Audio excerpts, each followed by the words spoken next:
Matt aștepta de aproape o oră la intrarea în târgul de Crăciun. Lumea trecea pe lângă el gălăgioasă și veselă, dar el nu avea ochi pentru nimeni. Se uita după Evelyn și era sigur că în cele din urmă va apărea. Avea și ea, ca toată lumea, de cumpărat cadouri, sau poate voia doar să își clătească ochii. Oricum, Maya, prietena ei cea mai bună, i-a spus că așa au plănuit amândouă, ca în jurul orei 7 să ajungă în târg. Trecuse cu mult de ora 7 și Matt strângea cu înfrigurare în mână cadoul pe care îl pregătise pentru fată. Când era aproape convins că Evelyn a renunțat să mai vină, i-a zărit la intrarea în târg, mersul săltat ca de căprioară și inima a început să-i bată cu putere în piept. S-a apropiat grăbit de ea și, înainte să-i piară curajul, i-a întins ce avea în mână. O gutuie coaptă, ambalată într-o hârtie semitransparentă, care lăsa să se vadă frumusețea fructului. "Cadoul meu pentru tine," a spus el timid. Și a mai vrut să mai spună ceva, dar privirea de gheață a Evelenei l-a oprit. "O gutuie?" a întrebat fata cu glas răstit. "Ăsta e cadoul tău de Crăciun pentru mine? Ai nebunit?" S-a scuturat oripilată și a aruncat cu dispreț gutuia pe jos și a tras-o pe Maya după ea, spre luminile strălucitoare ale târgului de Crăciun.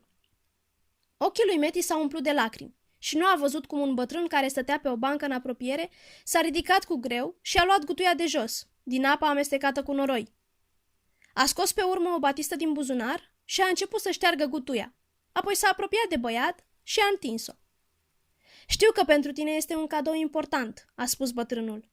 Din păcate se pare că nu a fost apreciat așa cum se cuvine și a arătat spre cele două fete care se depărtau nepăsătoare.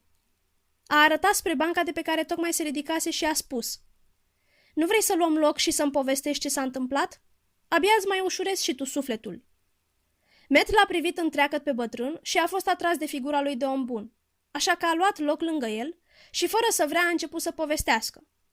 "Pe când eram un copil mic, bunicul meu mi-a spus că dacă vreau să fiu un om împlinit, trebuie să plantez un pom, să construiesc o casă și să am cel puțin un copil." A făcut o pauză, dar cum bătrânul nu spunea nimic, ci doar îl privea cu ochi buni, a continuat. "A zis că este destul de greu la vârsta mea să construiesc o casă sau să fac copii, fiindcă astea va trebui să le fac mai târziu, după ce voi crește și mă voi căsători. În schimb, a spus că un pom pot să sădesc chiar și atunci, chiar dacă sunt numai un copil. Chiar a doua zi am plecat amândoi într-o pepenieră și am ales amândoi un gutui, pentru că ăla îmi plăcuse mie. Ne-am întors apoi acasă și în dreptul geamului de la camera mea am săpat amândoi o groapă. Amândoi vorba vine, fiindcă a săpat mai mult el, dar important este că am participat și eu. Am luat apoi cu grijă gutuiul firav și l-am pus în groapă, apoi am acoperit cu pământ rădăcinile și l-am udat. Am avut apoi grijă de el în anii care au urmat. În iernile, când era prea frig, îi înveleam tulpina și rădăcinile cu paie, iar în verile, când era prea cald, îl stropeam mai des. Se pare că frumosul meu gutui a simțit cât de mult îl iubeam, pentru că, deși în prospectul pe care l-am primit când l-am cumpărat, se spunea că va face primele fructe numai după 4 ani. El a rodit doar după 3 ani. A făcut numai 5 gutui, dar m-am bucurat de ele de parcă aș fi primit cine știe ce comori neprețuite.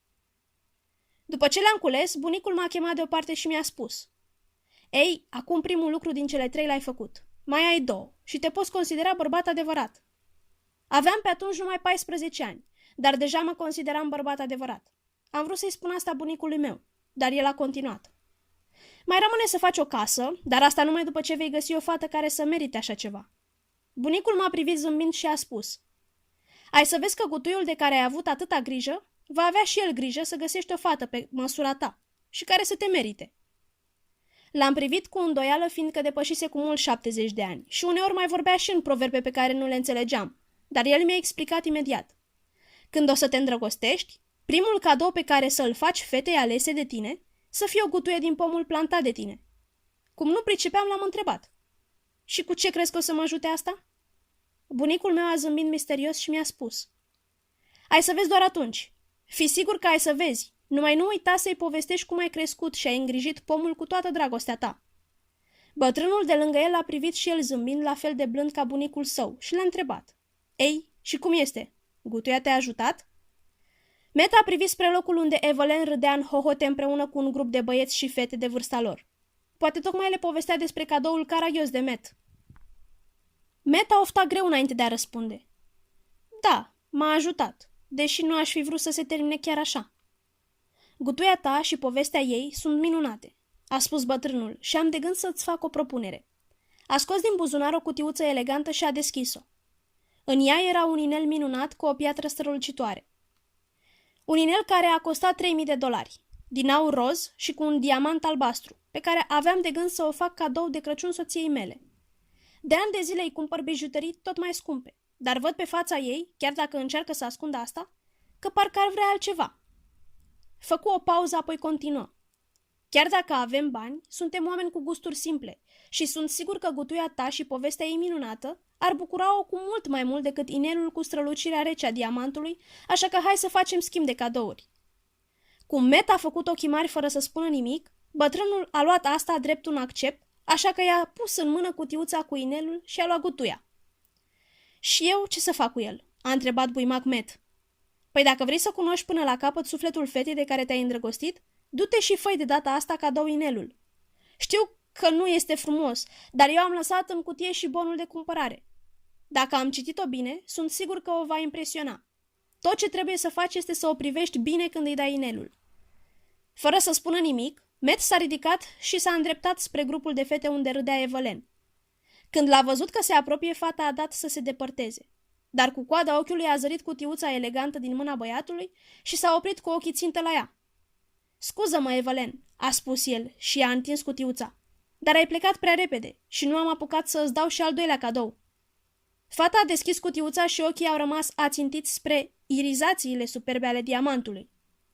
Ah, ce nepoliticos sunt, a mai adăugat el. Am uitat să arunc bonul, dar sper că ai să mă ierți și ai să îl arunci tu. După ce a privit la bon, Evelyn nu l-a aruncat. În schimb, i s-a aruncat lui în brațe și l-a sărutat pătimaș. Wow, Matt, cât de superb este! Trebuie să ne mai întâlnim să îmi spui de unde l-ai luat. Băiatul a privit-o pe fată și parcă pentru prima dată i-a zărit machiajul strident, genele false și zâmbetul la fel de fals. N-are rost să ne mai vedem pentru atâta lucru, a spus Matt rece. Doar scrie asta pe bon. S-a întors cu spatele și s-a depărtat nepăsător la chemarea Evelenei, convins că în cele din urmă va găsi pe cineva care se va bucura tot atât de mult de o gutuie primită cadou, pe cât de mult s-a bucurat și Evelyn de inelul de $1.000.